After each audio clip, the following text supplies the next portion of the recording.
great memories. I know Bob Gaudio.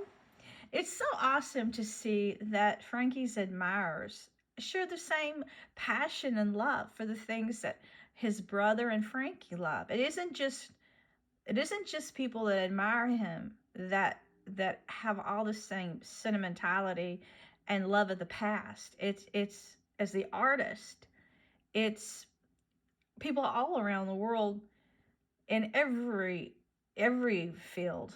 I mean, when Frankie had his name changed from Castelluccio to Valley, at first it was because he admired this woman that had helped him with his career, and people just loved it. But when they found out later that he had such a powerful background and he was Italian, they respected him for his roots and his originality and his spunk.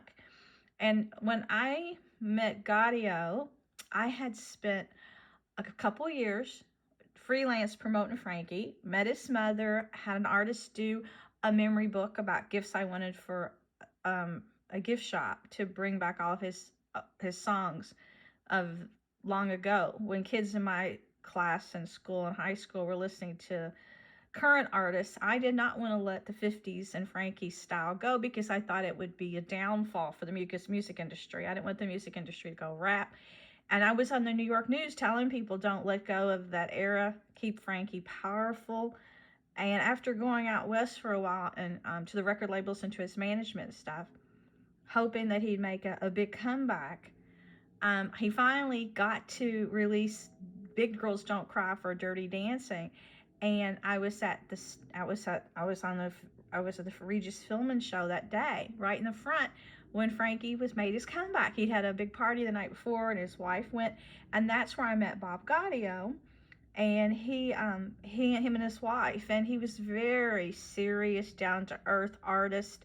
He's not like a lot of people you would think that are lyricists and stuff. He is so level, and but before that happened or after, I was invited to go to his Frankie Valli's award. The city was giving him an award, making it an official holiday, the 28th of October in Newark, New Jersey. And so I was asked to go down. I knew his road manager, Bob Zebers, for a long time.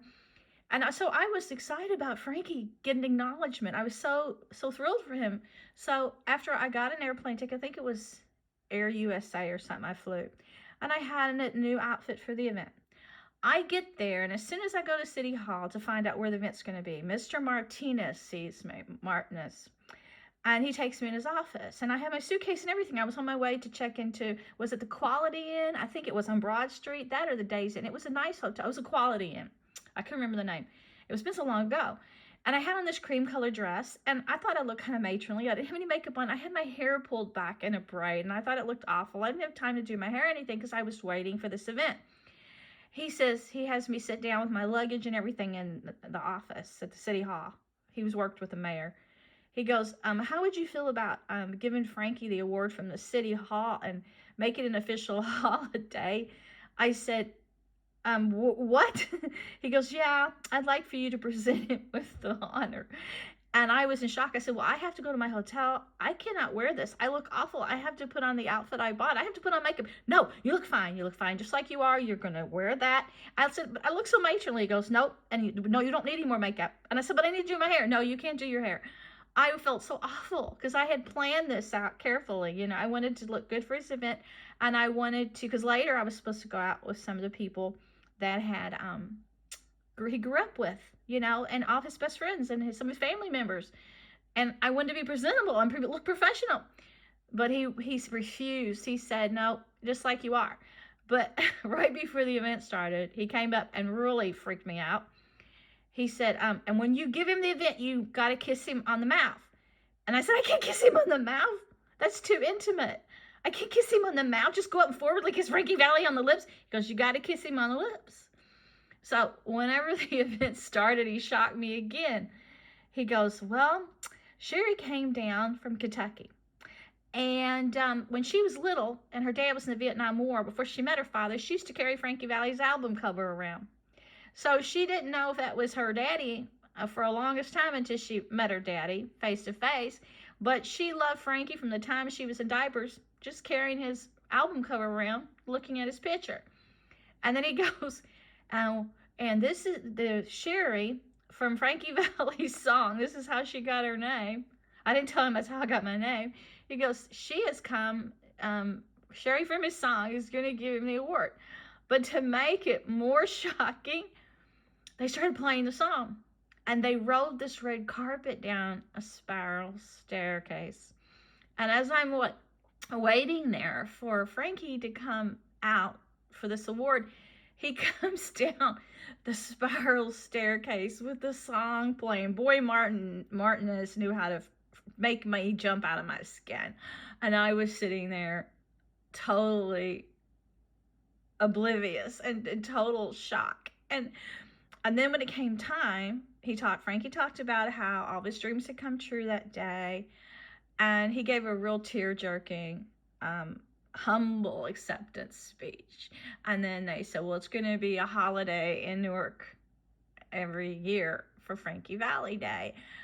So I went up to give him the award, but I couldn't kiss him on the lips. And I gently kissed him on the cheek, and he smiled so sweet. And after it was over with, all these reporters came and stuck this camera in my face, and I was so scared. Every time I would open my mouth, because they wouldn't introduce me, and every time I opened my mouth, I was like Jackie Gleason. I was like, nothing would come out. And so they'd stop the camera, and they'd put this bright light in my face, and they'd start again. Well, let's start again. I was tongue-tied and so embarrassed. And then I got this tap on my shoulder, and I look around, and his mother's crying.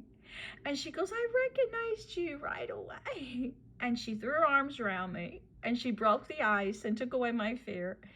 And she goes, I got the little Christmas tree you gave me for Christmas. And then the reporters go, who's this? And then there's somebody else that says Frankie Valli's mother. And so they said, Frankie Valli's mother? Then they all want to interview her. They put the camera in her face with her arms around me. And immediately as a pro, a total professional, calm, sweet, natural, she goes, oh, yes, and talked about when Frankie was a boy and all the things he did. And then after that, she goes, will you ride with us to the restaurant? Because I'm going to go where he grew up and with his family, his favorite restaurant. But Edna Bailey said, well, she's riding with the city hall. She's going with us. But then I got to sit with her, and it was great. And we talked. And so when I see them still celebrating Bob his birthday, it makes me feel alive again, because that was the good times. You know, those years when I used to go to his shows and be inspired. And when I was in Vegas, I got to go to all the shows for free while I was out there. I was working out there and living out there. And so I used to go to the shows for free, but it got to be hard because I was living next to, before they built the Hard Rock Cafe, I was living in like a Harbor Island Apartments. I'd have to walk so far, because I didn't have a car, to the Strip. And that's how I used to catch the Strip to go to work at the Horseshoe and Sassy Sally's. I'd have to catch the bus, but I'd have to walk all the way to the Strip. It got to be quite dangerous. People would try to throw me in their car and stuff, because I didn't know if I went out there how dangerous it was.